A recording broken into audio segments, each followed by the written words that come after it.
그래가지고 강창성이가 이 전단을 불러다가 수사도 했고 너 이런 식으로 군인의 본분을 잃어버리지 마라 하면서 압박도 했고 여러 가지 과정을 좀 겪어요. 그걸 전두환이 사실 기억을 하고 있다가 삼천교육대를 만들고 강창성을 삼천교육대 얼마나 묵게 한 줄 아세요? 2년 반을 잡아둬요. 이 삼천교육대가 8주간 교육인가 그렇잖아요. 근데 그 중에 일부는 잡아서 오랫동안 해두는데 강창성은 진짜 혼자 여기서 그냥 노예처럼 이제 2년 반을 고생을 좀 하게 되는 거죠. 이 유아 정책들. 저는 이제 이걸 완전 누렸던 세대거든요. 제가 중학교 때 교복이 없었거든요. 그리고 이제 막 에로비디오 같은 거를 통해서 잘못된 왜곡된 성문화를 제가 10대 때 접하게 되기도 하고 이랬었던 기억들이죠.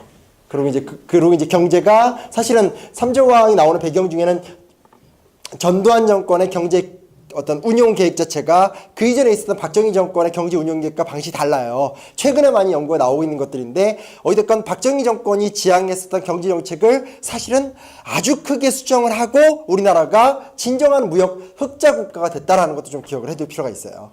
84년 이후부터 우리나라가 학원 자율화 조치 같은 것들이 일어나게 되면서 여러 가지 모습들이 변화의 조짐들이 싹트게 됐고 이제 박종철 고문치사 사건 같은 사건들을 통해서 이때 이제 요 앞에 있었던 건 부천 성고문 사건이죠. 그러니까 부천 경찰서로 위장 취업을 했다고 추정됐던 여대생을 끌고 와서 문기동이라는 경사가 만졌죠.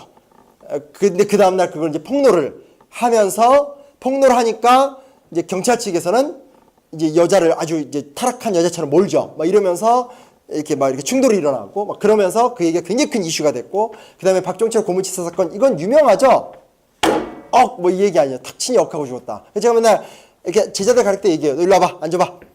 죽어 안 죽어? 이런 애들이 막 웃고 막 이렇게 얘기하던 시대죠. 그래서 이게 이제 많이 알려지면서 4월 달부터 본격화가 됐고 4월 13일 날 사실은 여기다 써놓지는 않았지만 4.13 호원 조치라고 전두환이 헌법 뜯어고치지 않겠다. 그대로 가겠다. 굉장히 강경한 발언을 해요. 그래서 그 4.13 호원 조치에 발끈하면서 유혈항쟁이 본격화가 됐고 그 유혈항쟁의 과정 속에서 이한열 군이 이제 데모 도중에 이제 그 최루탄을 얼굴에 정면을 맞으면서 죽게 되죠. 한 27시간 만에 아마 죽었던 걸로 기억을 해요. 그래서 이한열 군의 사망은 지금 영상으로도 있고 사진으로 다 있죠. 그래서 맞아서 이렇게 눈이 풀린 상태에 쓰러지고 있는 모습도 있고 사진 같은 거 보면 저쪽에 전경이 있고 이쪽에 대학생들이 있는데 중간에 그 돌덩이만 있는 데서 어떤 다른 대학생이 이한열을 이렇게 안고 어찌 할지 모르는 상태에서 막 이렇게 서성이는 그게 영상 남아있어요. 그래서 결국은 실려가서 27시간 만에 죽고 이 역파 속에서 결국은 유랑제의 결과 속에서 이제 6.29 선언을 일하는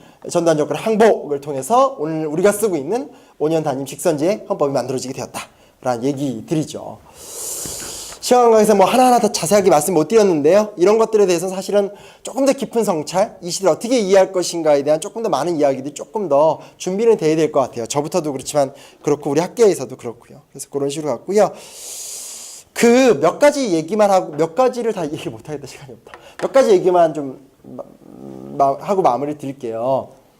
독재 원리는 여러 가지 요소가 있어요. 근데 첫째 뭐냐?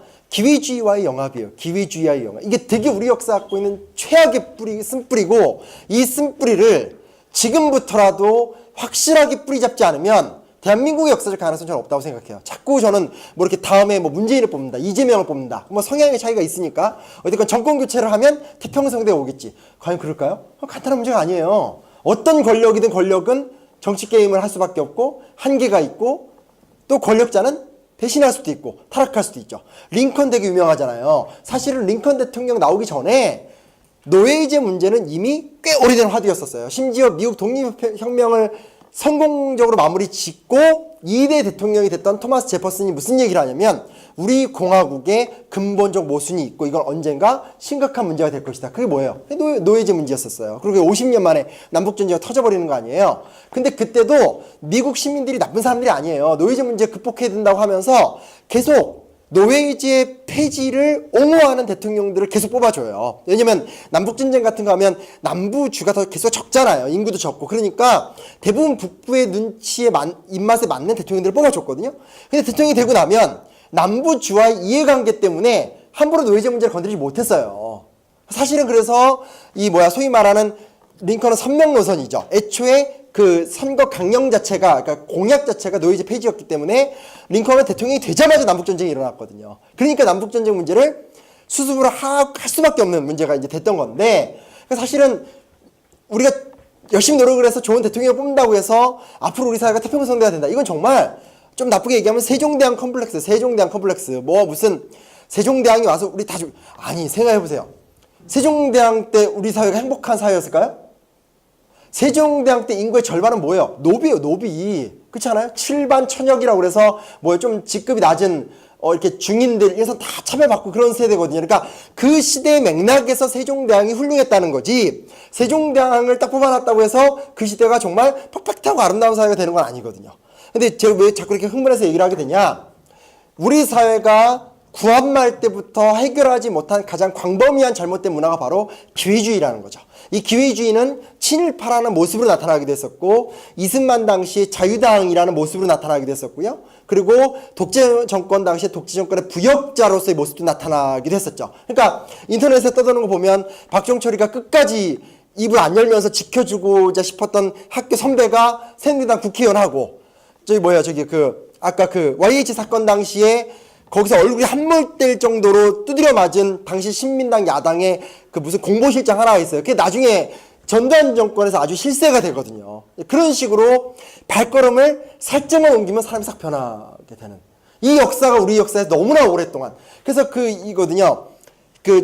장준하가 60년대 때 사상계라는 잡지를 발간하면서 이 어떤 민주화를 지키기 위해서 치열한 싸움을 벌였을 때 사상계에 글을 쓰던 그 당대의 진보 지식인 혹은 그 당대의 똑똑한 지식인의 거의 모든 사람들이 다 박정희 정권에 다 영입이 돼요.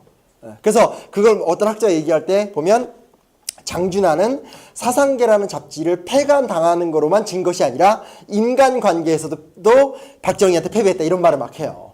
그러니까 어떤 얘기인지 대강 이해가 되시죠? 그렇죠? 이 사회에서 뭔가 나의 정체성을 포기하고 나의 선명한 태도를 포기하고 살짝만 눈만 찔끔 감고 가면 성공할 수 있다. 이 정신, 그 기회주의 역사를 청산하지 않으면 진정한 민주주의 국가는 되지 않겠죠. 갑자기 왜 흥분하지? 근데 중요한 거는 반대로 돌아와서 강의 모드로 돌아온다면, 기회주의와의 영합이라는 것이 사실은 독재국가를 운영하는 데 있어서 너무나 좋은 도구로서의 장치로서 활용을 했다는 거죠. 야, 전두환 옆에 붙어, 박정희 옆에 붙어. 그러니까 장충체육관에서 전두환이 딱 이거 할 적에 그 장충체육관에 사람들이 가득 차가지고 확 박수 치면서 찍어주는 거 아니에요. 대통령이 되는 거고. 쿠데타죠. 쿠데타라는 방식, 그러니까 군을 동원해서 헌정 질서를 중단시키는 방식이 쿠데타입니다. 지금은 그런 식의 어떤 군대 쿠데타라는 것은 좀 힘든 상황이 된 것 같아요. 서양 역사처럼 시민들이 시민의 필요에 따라서 뜯어 고치는 역사가 아니라, 우리는 여태까지는 권력자가 이해관계를 통해서 헌법을 고쳐왔다라는 것들, 이 위기는 현재도 존재한다는 사실들에 대해서 꼭 좀 기여를 해주면 좋을 것 같고요. 국가폭력의 문제죠. 국가폭력. 저는 폭력이라는 데에 대해서 우리 사회가 아주 심각한 새로운 감수성을 가질 필요가 있다고 생각해요. 이런 거 있잖아요. 누가 누구를 막 강간했어요. 죽일 놈이죠. 그리고 특히 이렇게 연쇄살인범 혹은 어린아이를 하는, 진짜 저작거리에 내서 진짜 이렇게 능지처참하고 싶은 마음이 저도 들어요. 말도 안 되는 폭력이죠. 근데 중요한 건 뭐냐면, 인류 역사에서 일어나는 그런 맨투맨 폭력 못지않게, 혹은 그 맨투맨 폭력보다 더 큰 것은 사실 구조적 폭력이거든요. 국가가 권력을 유지하기 위해서 누군가를 빨갱이로 몰거나 합법적이라는 이름으로 왜곡된 장치를 만들어서 사람들을 끊임없이 고문하고 사회적으로 망가뜨려버리고 무너뜨리는 과정. 가능하면 죽일 수도 있고 때릴 수도 있고, 아니면 그 사람을 완전 빨갱이로 몰아버릴 수도 있고, 이런 어떤, 혹은 전쟁을 할 수도 있겠고, 이런 것들. 그래서 이 국가폭력이라는 것이 우리 역사에서 너무나 만연했다라는 것이고요. 언론 탄압의 과정이 너무 심했죠. 너무 심해서 이제 지금 현재 우리 사회를 보면 언론이 그냥 권력의 개처럼 역할을 자율적으로 하고 있는, 그러니까 이게 어느 정도가 망가지고 나면 망가진 것이 옳다라고 생각을 해버리는 단계가 되는 것 같아요. 그리고 마지막에 뭐냐? 이거 간과하시면 안 돼요. 미국이라는 제한 범위. 이건 절대 놓치면 안 돼요. 자존심으로 따지면 미국이, 우리가 무슨 뭐야 이렇게 얘기할 수 있겠지만, 어쨌든 뭐냐면 전시작전권이 미국이 갖고 있고 우리나라는 외국군이 주둔하고 있는 나라거든요. 옛날에 그거, 요 얘기만 하고 마칠게요. 옛날에 그 얘기 아시죠? 제가 갑자기 생각난다. 광해군의 중립외교 그런 거 들어보신 적 있죠?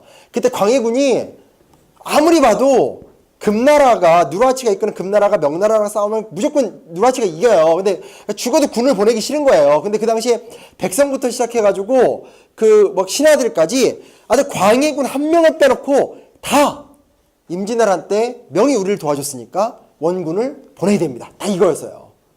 그래서 안 보내려고 해요. 근데 이쪽에서 원병 요청이 오니까 요청선 왔는데 황제의 도장이 없으니까 나 못 보내겠다. 버텨요. 그랬더니 몇 달 있더니 황제의 도장이 찍힌 요청서가 온 거예요. 그래서 어쩔 수 없이 2만 명의 부대를 보냈거든요. 근데 원래는 안 싸우려고 했죠. 어떻게 해서라도 가긴 갔으나 피하려고 했었어요. 근데 그 당시에 소위 말하는 명나라를 중심으로 한 이 소위 말하는 반후금 연합부대가 있을 거 아니에요. 그렇죠? 그 연합부대의 전시작전권을 누가 갖고 있었겠어요? 명나라가 갖고 있었어요. 명나라가 갖고 있으니까 강홍립이란 현장 장수가 전장을 피하려고 하더라도 피할 수가 없는 거죠. 그러니까 결국은 그 전쟁에서 2만 명의 조선인 부대가 무너지게 되고, 우리는 보통 학교에서 배울 땐 그럼에도 불구하고 우리가 중립외교를 잘했다고 하지만 실제 역사학자들은 바로 그 2만의 원병을 파견한 순간 광해군의 중립외교는 실패했다라고 얘기를 해요. 왜냐하면 그 전쟁에서 깨지면서 2만 명의 부대가 날아가면서 2만 명의 딸린 식솔들의 가정경제가 파괴가 되면서 소위 말하는 조선의 민심은 광해군에게 등을 확 돌려버리게 되거든요. 근데 광해군의 입장에 생각한다면 광해군은 정말 할 만큼 했거든요. 그 문제로 본다면. 그러니까 전시작전권이 없는 나라, 혹은 자주성을 완벽하게 지켜내지 못하는 나라가 갖고 있는 비극과 절망은 사실은 그 전에 이미 있었던 거죠. 조선시대 때. 우리가 6.25 전쟁 때도 비슷한 모습이죠. 근데 뭐 미국이라는 제한 범위는 마냥 나쁜 건 아니에요. 마냥 나쁜 건 아니고, 왜 마냥 나쁜 게 아니냐면 아무리 헌법을 뜯어고치더라도 박정희랑 전두환이 자유민주주의 시스템을 완전히 없애지 않고 그 체제의 틀거리를 문의로라도 이렇게 좀 유지하려고 했던 건 뭐냐면, 이 남한이라는 나라 자체가 미국의 동맹국가로 존재하기 때문에 존속 가능한 국가의 모습을 띠기 때문에 그런 것들이 있었던 거고, 또 남한 내에서 민주주의 불결이 굉장히 강하게 일어나서 권력이 이동되는 순간, 그런 순간 때는 그 전에 독재 정권이 막 창궐할 때도 미국은 가만히 있지만 또 이렇게 권력이 자연스럽게 이렇게 민주주의를 이행할 때도 미국은 그냥 받아들여줘요. 그래서 어떤 그 미국이라는 제한 범위 속에서 우리가 가고 있기 때문에, 만약에 현재 우리나라의 지금 시국과 국면에서 진짜로가 아니라 간절한 건데 어찌됐건 퇴진이 일어난다 라고 할 때는 미국 정부의 지지, 좀 더 정확히 얘기하면 트럼프의 지지, 이게 이제 확실해질 때 좀 우리 국민들도 저항하는데 아주 수월한 좀 측면들이 있을 거라는 거예요. 이제는 좀 기회주의 역사가 청산이 돼서 아버지의 세대가 화석화가 되고 새로운 이야기들로 새로운 사회를 건설하는, 국호는 대한민국이겠지만 좀 전혀 다른 이야기와 전혀 다른 담론이 이 사회의 핵심적인 화두가 되는 그런 사회가 됐으면 좋겠습니다. 그런 의미에서 5주간의 짧은 강연을 준비했고요. 준비했습니다. 일단 이상으로 제가 강연은 마치도록 하겠습니다. 감사합니다.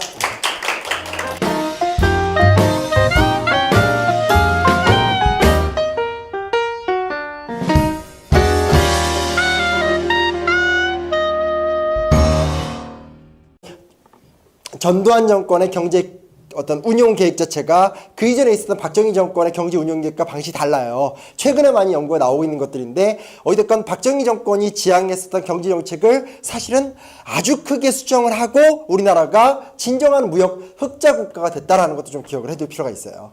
84년 이후부터 우리나라가 학원 자율화 조치 같은 것들이 일어나게 되면서 여러 가지 모습들이, 변화의 조짐들이 싹트게 됐고, 이제 박종철 고문치사 사건 같은 사건들을 통해서 이때 이제 요 앞에 있었던 건 부천 성고문 사건이죠. 그러니까 부천 경찰서로 위장 취업을 했다고 추정됐던 여대생을 끌고 와서 문기동이라는 경사가 만졌죠. 근데 그 다음날 그걸 이제 폭로를 하면서, 폭로를 한 얘기만 하고 몇 가지를 다 얘기 못하겠다, 시간이 없다. 몇 가지 얘기만 좀 하고 마무리 드릴게요. 독재 원리는 여러 가지 요소가 있어요. 근데 첫째 뭐냐?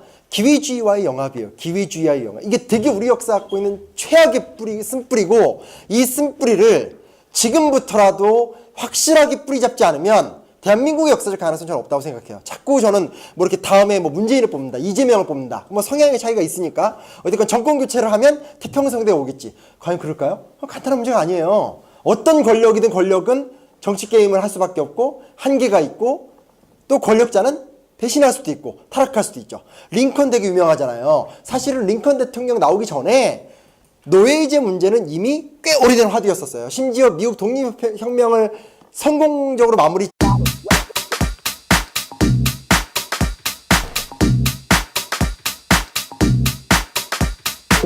그래가지고 강창성이가 이 전단을 불러다가 수사도 했고 너 이런 식으로 군인의 본분을 잃어버리지 마라 하면서 압박도 했고 여러 가지 과정을 좀 겪어요. 그걸 전두환이 사실 기억을 하고 있다가 삼천교육대를 만들고 강창성을 삼천교육대 얼마나 묵게 한 줄 아세요? 2년 반을 잡아둬요. 이 삼천교육대가 8주간 교육인가 그렇잖아요. 근데 그 중에 일부는 잡아서 오랫동안 해두는데 강창성은 진짜 혼자 여기서 그냥 노예처럼 이제 2년 반을 고생을 좀 하게 되는 거죠. 이 유아 정책들. 저는 이제 이걸 완전 누렸던 세대거든요. 제가 중학교 때 교복이 없었거든요. 그리고 이제 막 에로비디오 같은 거를 통해서 잘못된 왜곡된 성문화를 제가 10대 때 접하게 되기도 하고 이랬었던 기억들이죠.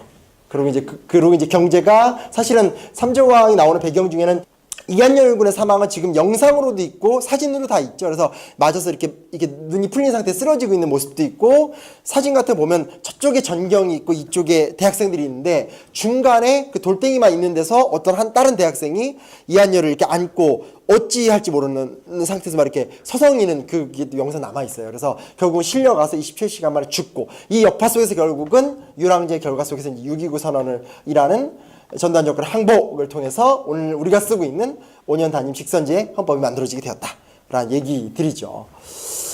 시간 강에서 뭐 하나하나 더 자세하게 말씀 못 드렸는데요. 이런 것들에 대해서는 사실은 조금 더 깊은 성찰, 이 시대를 어떻게 이해할 것인가에 대한 조금 더 많은 이야기들이 조금 더 준비는 돼야 될 것 같아요. 저부터도 그렇지만 그렇고 우리 학계에서도 그렇고요. 그래서 그런 식으로 갔고요. 그 몇 가지니까 이제 경찰 측에서는 이제 여자를 아주 이제 타락한 여자처럼 몰죠. 막 이러면서 이렇게 충돌이 일어나고 막 그러면서 그 얘기가 굉장히 큰 이슈가 됐고 그다음에 박종철 고문치사 사건 이건 유명하죠. 뭐 이 얘기 아니에요. 탁 친히 억하고 죽었다. 제가 맨날 이렇게 제자들 가르칠 때 얘기해요. 너 일로 와봐. 앉아봐. 죽어 안 죽어? 이런 애들이 막 웃고 막 이렇게 얘기하던 시대죠. 그래서 이게 이제 많이 알려지면서 4월 달부터 본격화가 됐고 4월 13일 날 사실은 여기다 써놓지는 않았지만 4.13 호원 조치라고 전두환이 헌법 뜯어고치지 않겠다. 그대로 가겠다. 굉장히 강경한 발언을 해요. 그래서 그 4.13 호원 조치에 발끈하면서 유랑쟁이 본격화가 됐고 그 유랑쟁이 과정 속에서 이한열 군이 이제 데모 도중에 이제 그 최루탄을 얼굴에 정면을 맞으면서 죽게 되죠. 한 27시간 만에 아마 죽었던 걸로 기억을 해요. 그래서